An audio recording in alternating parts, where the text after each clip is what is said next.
O gás tá chegando! Olha o gás! Eu sei o sofrimento que vocês passam quando passa o gás cantando a musiquinha que a Janja cantou e a gente não tem o dinheiro para pegar o gás. Ó o gás! O programa Gás do Povo, lançado pelo presidente Lula no começo de setembro de 2025 em um evento na comunidade Aglomerado da Serra, em Belo Horizonte, propõe fazer a distribuição direta de bujões de gás para famílias cuja renda mensal por integrante seja de até meio salário mínimo. O programa não é bem uma novidade, já que ele existia antes, mas ao invés de receber diretamente o botijão, as famílias recebiam um valor mensal para a compra dele. Segundo o governo, 15 milhões e meio de famílias vão ser beneficiadas, sendo que a região que concentra essas famílias é o Nordeste, com 7 milhões e 100 mil.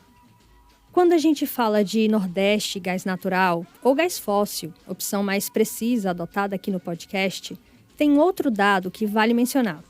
Sergipe tem cerca de 20% das reservas nacionais conhecidas.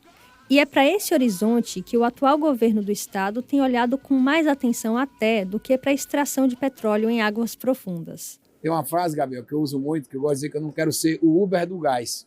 Eu não quero pegar o gás, colocar na linha de transmissão e viver de royalties. Eu quero que a indústria venha, que ela se instale, que ela gere emprego, que ela gere oportunidades e através daí a gente transforma a nossa sociedade. Esse trecho que você acabou de escutar é de uma entrevista que o governador sergipano Fábio Mitidieri, do PSD, deu durante a 4ª edição do evento Sergipe Oil and Gas, que ocorreu em Aracaju em julho de 2025. Eu não sei você, mas a primeira vez que eu ouvi a frase Uber do gás, eu fiquei com uma enorme interrogação na cabeça. E não foi só porque a metáfora não é lá das mais eloquentes. A minha dúvida sincera era sobre quais eram as perspectivas de exploração de gás no estado, porque até onde eu sabia, esse é um combustível bastante poluente. Pensar que tem uma grande mentira aí que foi contada de 2015 para cá, que é de que o gás natural seria um combustível útil à transição energética. É como se o gás natural não fosse combustível fóssil. O Iargo Souza, jornalista e mestre em economia, que deu ótimas contribuições no primeiro episódio do podcast, volta nesse aqui para ajudar a gente a entender o porquê do gás estar na boca do governo estadual e de congressistas como o senador Laércio Oliveira, do PP, candidato forte a maior cheerleader do gás fóssil, não só no ambiente político das terras de Sergipe del Rei, mas no Congresso Nacional. O gás é o combustível da transição energética. E nós vamos viver isso durante os próximos 50 anos. A indústria anseia por um gás competitivo. Então esse gás todo esperando para ser extraído em Sergipe não iria para o consumo doméstico? Não atenderia as 7 milhões e 100 mil famílias que não têm condições para pagar por botijões de gás?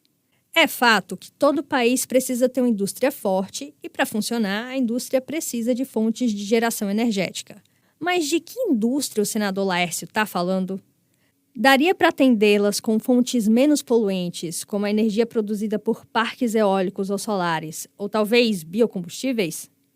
Quem fica com o bônus e quem lida com o ônus da expansão do gás fóssil em Sergipe?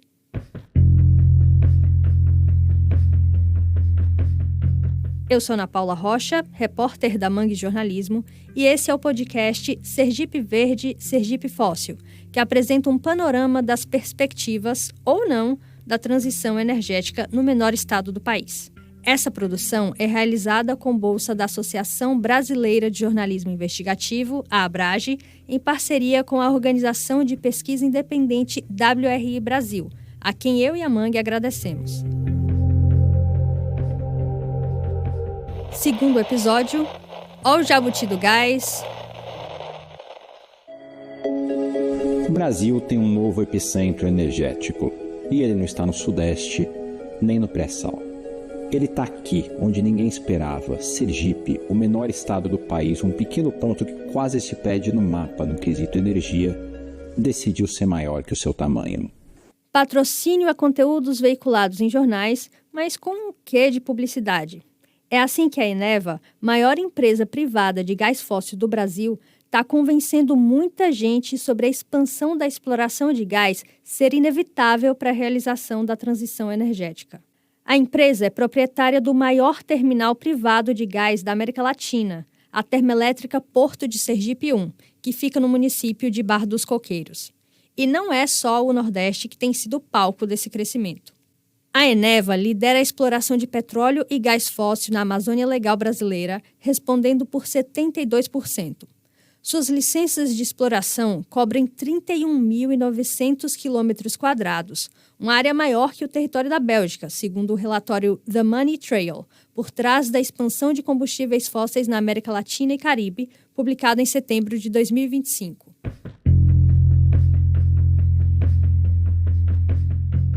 A essa altura, você já deve saber que a exploração de hidrocarbonetos, como gás, petróleo e carvão mineral, andam na direção oposta da preservação ambiental, já que combustíveis fósseis geram os chamados gases do efeito estufa, que aumentam a temperatura média do planeta e impactam diretamente o meio ambiente. Mas se você assistir às propagandas da Eneva, aí a conversa é bem diferente. Que energia é essa que agita o país do forró? É o brilho da nossa cultura, é a força do nosso estado, é a energia de uma nova transformação, gerada pelos investimentos da Eneva em gás natural e soluções no Hub Sergipe e no desenvolvimento sustentável da região, que impulsiona uma transição energética mais justa, inclusiva e segura. Eneva, uma nova energia transformando Sergipe e o Brasil. Sabe quem é o principal acionista da Eneva? É o BTG Pactual, Banco Brasileiro de Investimentos, que tem como um dos seus fundadores Paulo Guedes, ex-ministro da Fazenda do governo Bolsonaro. E, olha só, a inauguração do Porto Sergipe 1 foi em agosto de 2020, durante o segundo ano do Bolsonaro como presidente. Foi em seu governo que os empresários do gás conseguiram mais benesses na forma de leis e incentivos fiscais e de investimento. Segundo um relatório recente, citado em reportagem de novembro de 2025 da agência pública, 71% de todo o investimento fóssil do BTG Pactual entre 2023 e 2024 foi direcionado para a Eneva.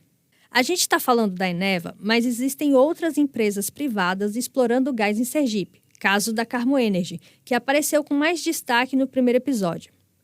A questão é que a relação do setor privado do gás com Sergipe é muito próxima. Na verdade, umbilical. O senador Laércio Oliveira, mencionado há pouco, foi o relator da Lei 14.134, de abril de 2021, que mudou o jogo comercial do gás fóssil no Brasil. Na época, ele ainda era deputado federal, também por Sergipe. Resumidamente, essa lei, que ficou conhecida como Nova Lei do Gás, é o resultado de uma série de tentativas anteriores, intensificadas a partir do governo Michel Temer, para quebrar o monopólio da Petrobras no setor do gás. Também em 2021, foi aprovada a Lei 14.182, que desestatizou a Eletrobras e é quase que uma meia-irmã da Nova Lei do Gás, na intenção de garantir a expansão desse combustível fóssil com uma fatia enorme indo para o setor privado. Inclusive, a gente viu no processo de privatização da Eletrobras, entubaram lá no projeto mais incentivo a gás, né, a termoelétricas e tal. E aqui no estado a gente tem uma termoelétrica que, segundo eles mesmos dizem, é a maior da América Latina. Esse entubamento pró-gás mencionado pelo Iargo foi a inclusão da obrigatoriedade estatal de contratar usinas termoelétricas a gás fóssil para a geração de energia elétrica. Essas contratações se dão hoje por meio de leilões regulados, nos quais outras fontes de energia não participam. Esse tipo de manobra, quando uma emenda não relacionada com o tema principal da lei é inserido ali de supetão, é conhecida como emenda jabuti. Ou seja, colocaram um jabuti do gás na lei de privatização da Eletrobras. Como bem lembra o IDEC, o Instituto de Defesa de Consumidores, chamar essas emendas de jabutis é uma referência ao ditado popular que diz que jabuti não sobe em árvore. Ou foi enchente, ou foi mão de gente. Depois dessa metáfora realmente boa, a gente vai para o intervalo e volta já.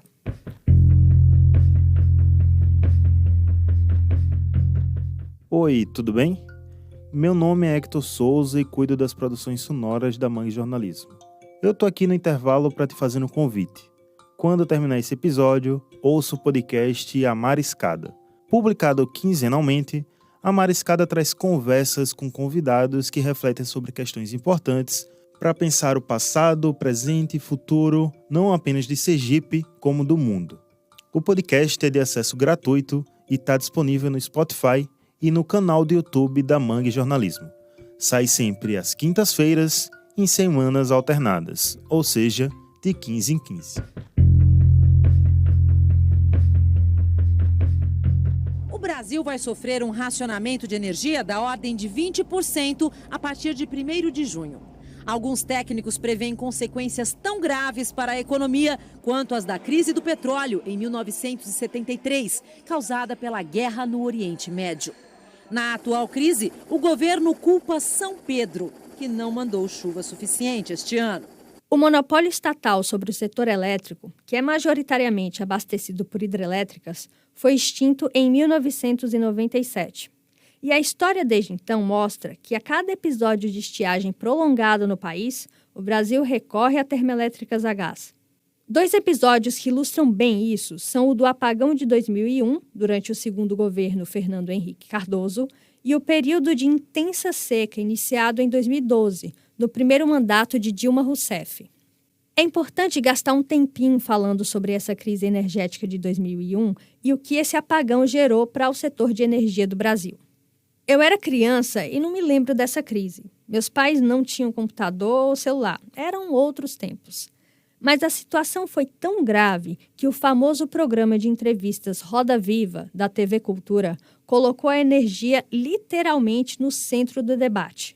No ano anterior, 2000, o governo federal tinha lançado o Programa Prioritário de Termoeletricidade, que, como consta no artigo 1º, visava a implantação de usinas termoelétricas. Só que ele não conseguiu evitar o caos elétrico de 2001. O governo FHC chegou a propor uma medida provisória que incluía pressionar o IBAMA a liberar mais rapidamente as licenças ambientais para a construção de novas usinas. Há quem diga que foi a maior crise da gestão Fernando Henrique Cardoso.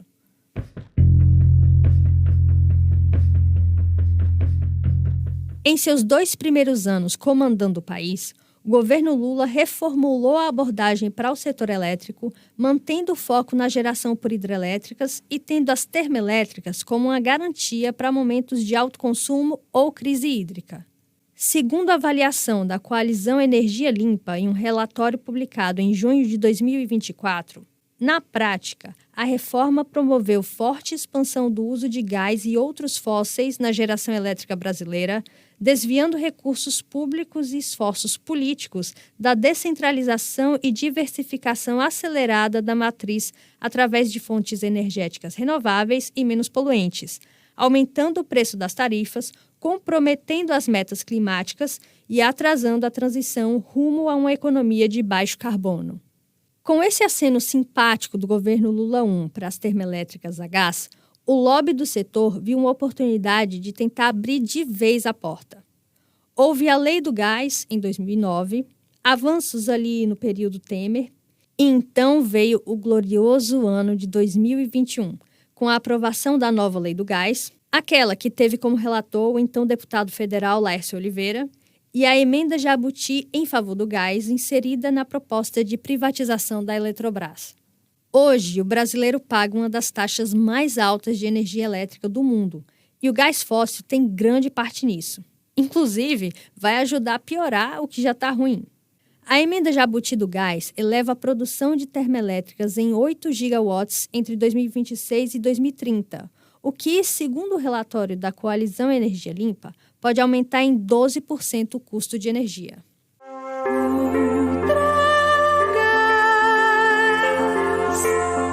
Agora que você entendeu o contexto do cenário nacional em relação ao gás numa perspectiva temporal, talvez esteja se perguntando, tá, mas e Sergipe? Eu diria para você que o futuro energético do estado de Sergipe ele é, hoje, multifacetado. Vou fazer uma leitura de mercado e depois uma leitura socioambiental de valores que deveriam ser aí perseguidos, ok? Esse aí é o Juliano Bueno, do Instituto Araiara, que também deu as caras no primeiro episódio do podcast. Eu vou pedir licença rapidinho para lembrar a divisão atual de fontes de geração de energia em Sergipe antes de ele explicar as perspectivas para o futuro do setor no estado. Levantamento de dados sobre a matriz elétrica sergipana realizado em 2024 informa que o estado tem 42 termoelétricas que geram 33,5% da energia consumida por aqui.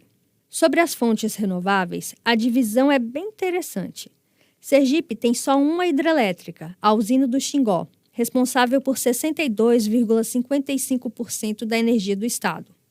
Ela sozinha responde por 94% de toda a energia de fontes renováveis em Sergipe, com os 6% restantes divididos entre fotovoltaica e eólica, nessa ordem. A gente insistiu nas tentativas de contato para uma entrevista com o Marcos Felipe Sobral dos Santos, um dos autores do levantamento e atual gestor de pesquisa e desenvolvimento e energia do Sergipe Parque Tecnológico, o Sergipe Tech, mas não houve resposta. Agora, de volta para o futuro com o Juliano Bueno. Então a gente tem que entender que há um grande impulsionamento em grandes investimentos no estado de Sergipe, especialmente pela nova lei do gás, que foi impulsionada pelo atual vice-presidente, que é o Alckmin, né? A gente pode pegar lá aquele projeto como Sergipe de Águas Profundas, o CEAP, que é de petróleo e gás, de um lado. E do outro lado você tem esse dualismo, que é esse foco em bioeconomia, de energias renováveis, de H2V, de hidrogênio verde, eólicas, infraestrutura verde, visando atrair essa indústria e gerar desenvolvimento sustentável alinhado às metas da descarbonização e a economia de baixo carbono. Atualmente, 71,89% de toda a produção de gás fóssil em Sergipe vai para o setor industrial, sendo as principais atividades a produção de cerâmica, vidro, o setor químico e de fertilizantes. Só 2,95% vai para o consumo residencial, segundo o documento Guia de Oportunidades de Investimentos 2024 de Sergipe, apresentado no evento Sergipe Day em março de 2024.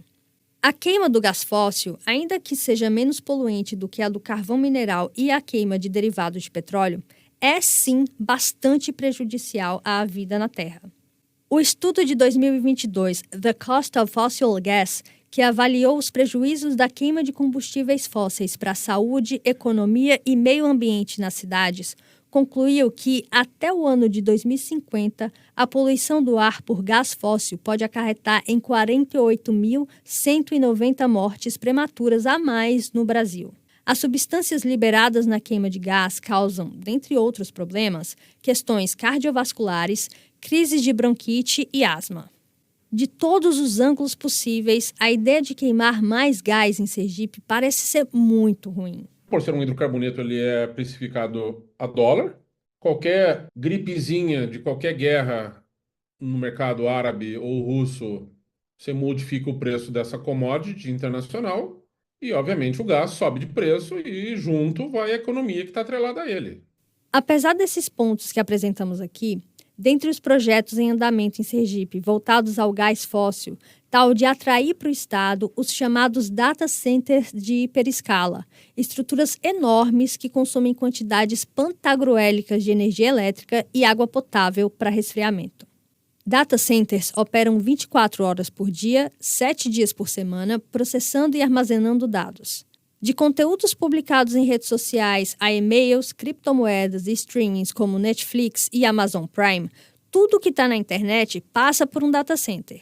Com o avanço nas pesquisas em inteligências artificiais, a necessidade por data centers de hiperescala deu um salto.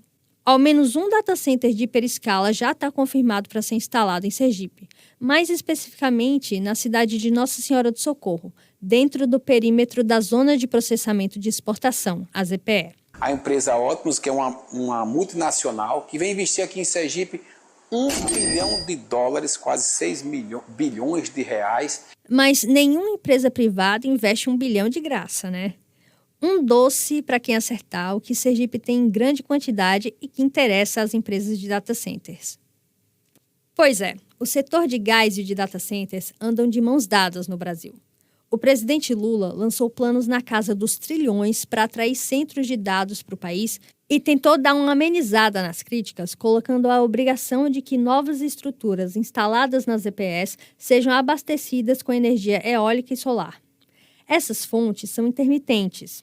Se não tem vento ou luz do sol, não tem energia, o que dificulta a manutenção ininterrupta de data centers. Um outro doce para quem adivinhar o nome do congressista que não gostou nada dessa decisão da gestão Lula.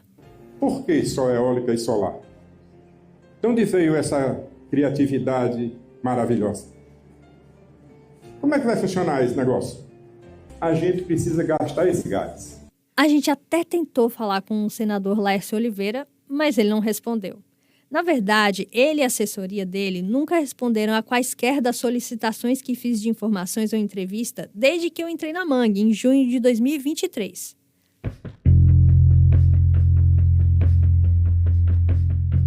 No terceiro e último episódio do podcast, a gente vai para o lado verde da força, ou quase isso.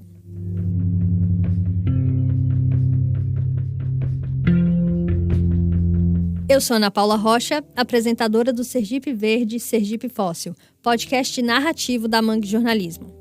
A pesquisa, produção e roteiro foram assinados por mim, com o acompanhamento do jornalista e professor de comunicação Marcelo Trazel, da Universidade Federal do Rio Grande do Sul, a quem fica, mais uma vez, nosso agradecimento. Um obrigado especial vai também para a Associação Brasileira de Jornalismo Investigativo, a ABRAGE, e a WRI Brasil, que concederam bolsa para a realização do podcast. A minha voz é a do Iargo Souza, foram gravadas no estúdio da Mangue Jornalismo, em Aracaju, Sergipe, sob a orientação técnica do Hector Souza. Ele também responde pela edição de som e mixagem e deu excelentes contribuições para o roteiro. Mais uma vez, a revisão técnica do roteiro foi feita pelo geólogo Felipe Santos. As artes de divulgação do podcast são do Bruno Costa, que também cuidou da logística de distribuição do episódio e divulgação nas redes sociais. Christian Góes manteve o olho vivo sobre o projeto. Para acompanhar nossa cobertura nesse e outros temas, acesse manguejornalismo.org. Temos materiais publicados de segunda a sexta-feira. Se você tem sugestões ou críticas sobre esse episódio, a Mangue está no Instagram, Facebook e TikTok. Se quiser mandar um e-mail, o endereço é redacal@manguejornalismo.org. Neste episódio, usamos trilha sonora incidental da Blue Dot e áudios da Agência Eixos, Poder 360, TV Cultura, canal da Eneva no YouTube, perfil Lula Oficial no Instagram e perfil da Eneva no Instagram.